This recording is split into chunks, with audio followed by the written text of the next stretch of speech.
എങ്ങനെ ജീവിതത്തിൽ മുൻപോട്ട് നമ്മൾ പോകുമെന്നും എൻ്റെ ജീവിതം എന്തായി തീരും എന്നൊക്കെ ചിന്തിച്ച് ഭാരപ്പെട്ടിരിക്കേണ്ടുന്ന ആവശ്യം വരികയില്ല ഈ വാഗ്ദാനം ലഭിച്ചവർക്ക്. സാധാരണ മനുഷ്യനോട് ചോദിച്ചാൽ അവനെ കുറിച്ചിട്ടുള്ള ഒരു ലക്ഷ്യവും അവനുണ്ടാകത്തില്ല. പക്ഷേ ഈ വാഗ്ദാനം ലഭിച്ചവൻ ഒരു ലക്ഷ്യമുണ്ട്.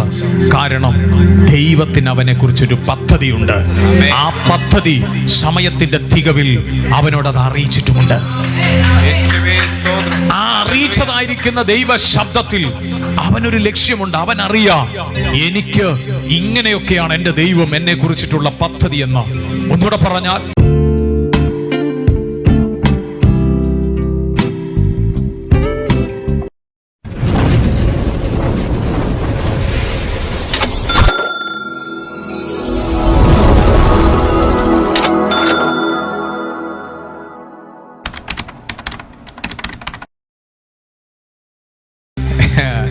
ഇവിടെ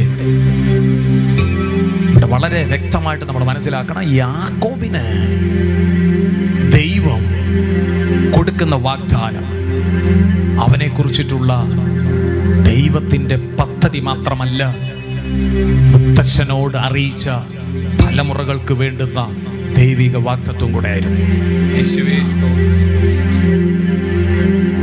എന്നോട് പറഞ്ഞാൽ, എങ്ങനെ ജീവിതത്തിൽ മുൻപോട്ട് നമ്മൾ പോകുമെന്നും എൻ്റെ ജീവിതം എന്തായി തീരും എന്നൊക്കെ ചിന്തിച്ച് ഭാരപ്പെട്ടിരിക്കേണ്ടുന്ന ആവശ്യം വരികയില്ല ഈ വാഗ്ദാനം ലഭിച്ചവർക്ക്.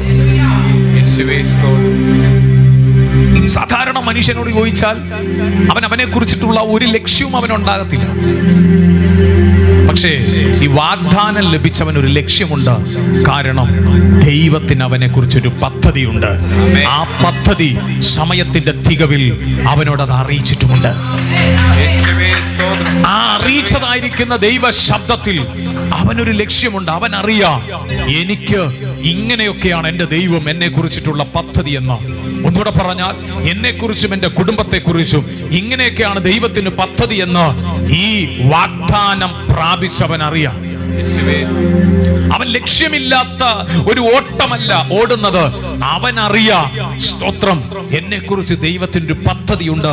അത് എന്ത് എന്ന് ഈ പകൽ ദൈവസന്നിധിയിൽ ഇരിക്കുന്ന പ്രിയമുള്ളവരെ, നിങ്ങളോട് ഞാൻ കൈമാറുന്നു.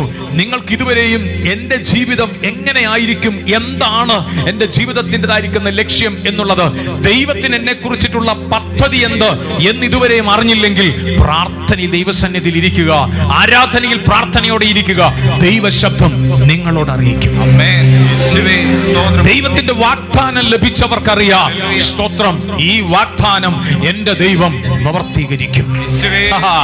വീട്ടിൽ നിറങ്ങി വന്നാലും കൊള്ളാം, യേശാവിന് ഭയന്നാലും കൊള്ളാം, പത്തൻ അരാമയിലേക്കുള്ള യാത്ര വഴിമധ്യേ ലൂസിൽ വിശ്രമിച്ചാലും കൊള്ളാം, ദൈവത്തിന്റെ വാഗ്ദാനം എന്നെ തേടി വരും.